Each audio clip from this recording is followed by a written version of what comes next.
Hello, manifestors. So, have you forgotten who you truly are? If you have, and I know a lot of you have, this is going to be a reminder for you. You are going to be reminded of who you truly are and why you should not be a victim of your thoughts anymore. So please be sure to subscribe if you are new here, like the video if you liked it, comment and share it so more people like you can become master manifestors. And listen all the way to the end so you will be able to master your physical experience once and for all.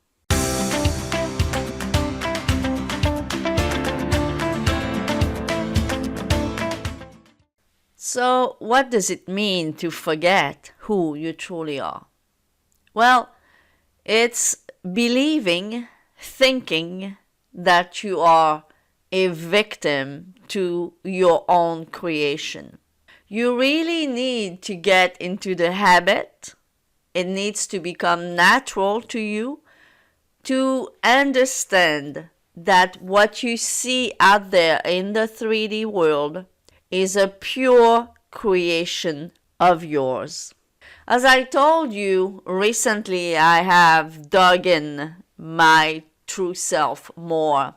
I've meditated more. I have gone within my own self to understand more.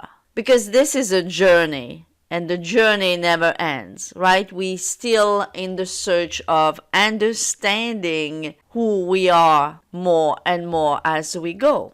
So it never stops. Our spiritual journey never stops. Mine has not stopped either. I'm still digging inside more. And interestingly, just a few days ago, I was watching an actor's biography. And as I was watching this biography, the good, the bad, the ugly, the whole thing that has happened during the life of this person, this actor.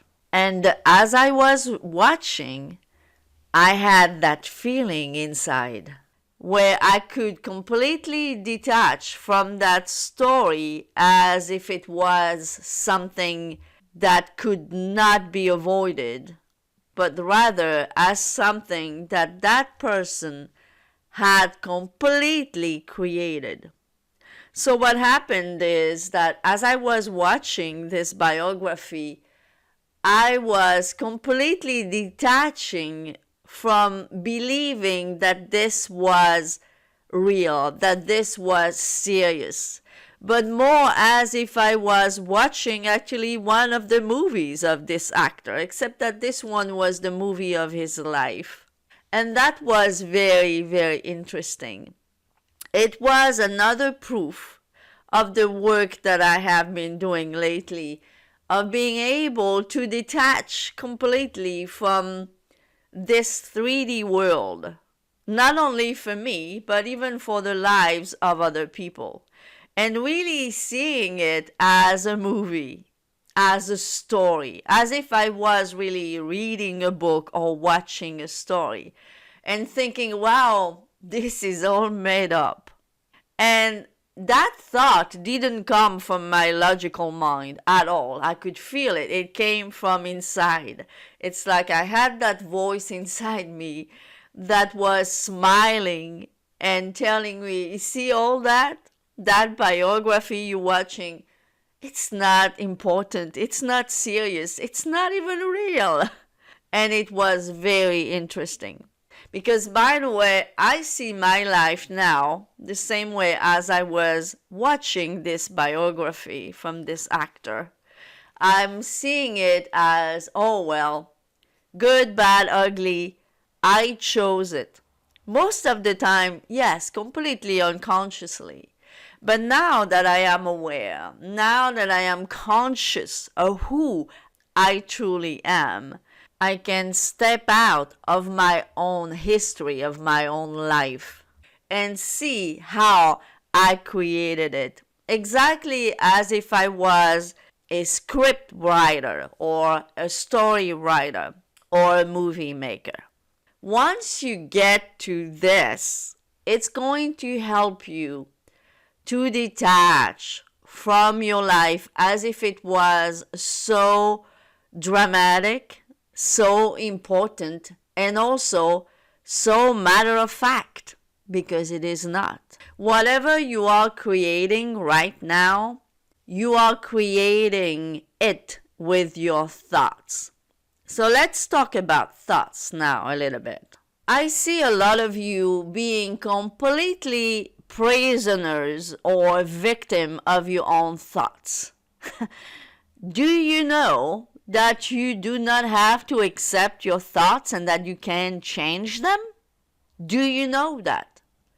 If you are listening to my channel and other manifesting coaches' channels, I would want to assume that by now you know that you do not have to be a prisoner or victim of your thoughts. Anytime you have a thought that you dislike, you change it. You do not have to accept it.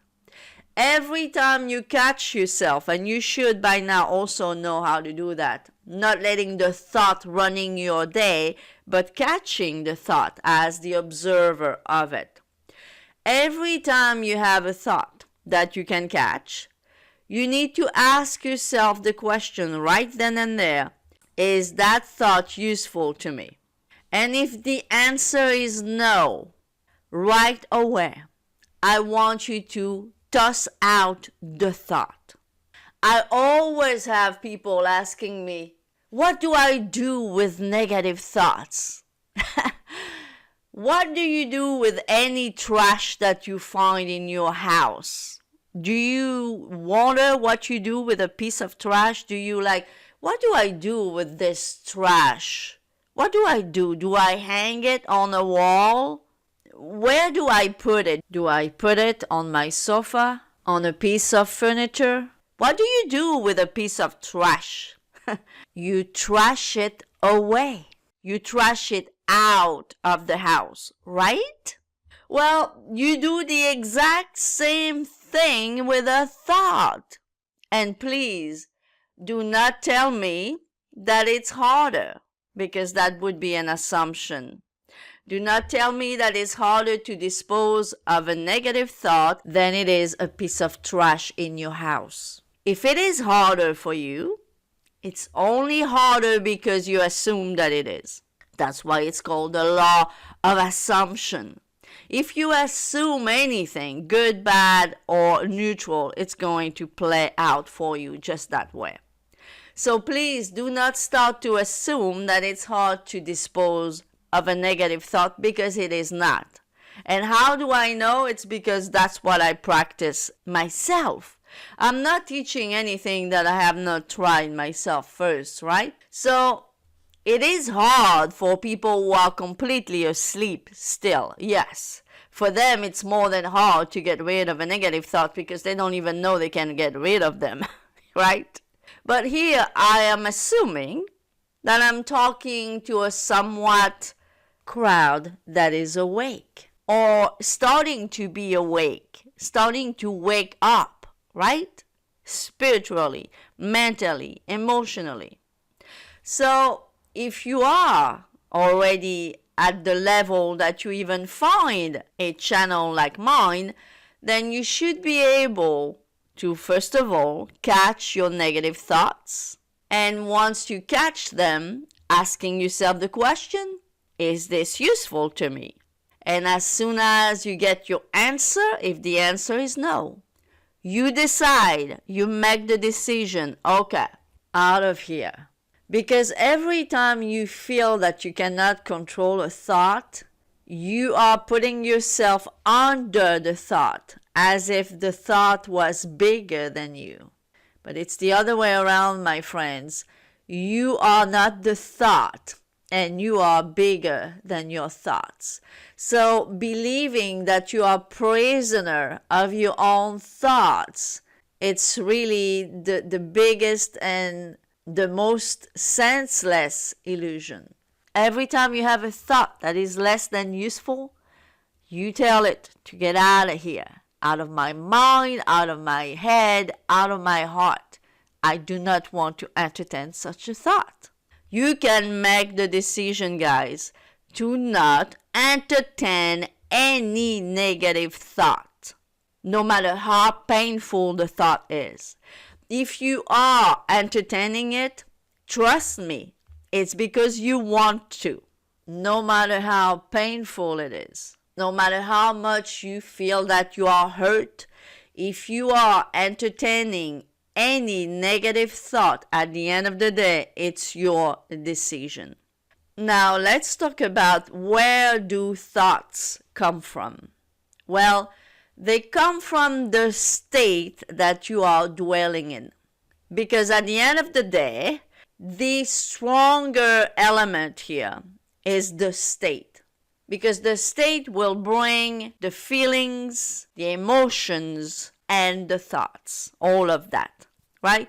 So when you have a negative thought, well, right then and there, you can also get rid of it by analyzing, well, if I have such a thought, in what state am I dwelling in right now? If you have any type of contradicting or negative thoughts that go against your desire, it's because you're not dwelling in the state of having or being your desire. That's as simple as that. So, for example, if you want to be in a relationship and most of your thoughts are about being sad, being lonely, being depressed, being needy, being attached, it's because you are definitely not in the state of being in a relationship. If you were in the state of your wish fulfilled, in that case being in a relationship, all those thoughts would be gone. You would not have such thoughts. If you were living in the wish fulfilled, in the case of, let's say your wish is to be in a relationship, you would think about being fulfilled in that relationship, thinking about your next vacation with your relationship, with your SP, thinking about projects that married people or people in a relationship have. None of your thoughts would imply that you are single and lacking and depressed and in need of that relationship, because you would be dwelling in the state of being in that relationship already. So guys, to recap, the more you are going to dig inside yourself, center yourself, go within, like I said in videos prior, meditate on who you truly are. Meditate only means sitting for 10 minutes a day, closing your eyes and center yourself. Observe your thoughts, let them come and go, but really remind yourself who you truly are. Go within. Try to empty your mind. That's how we center ourselves. That's going to help you to see the world under a very different light. It's going to help you detach more from your story, but help you to see yourself more as the observer of your story and even the story, the life story of other people. Secondly, you do not have to accept any thought. Any thought that's not pleasing to you, you can toss it away. You can consciously reject it. And finally, understanding where thoughts come from. The thoughts come from the state that you are dwelling in. So observe your thoughts and it will let you know in what state you are dwelling in. If the thought is completely contradicting your desired fulfilled, well, you know that you're not in the state of your desired fulfilled. I hope this was helpful, guys, and if it was, you know what to do. Please subscribe if you're new here. Like the video, comment, and share it if you can, so more people like you can become master manifestors.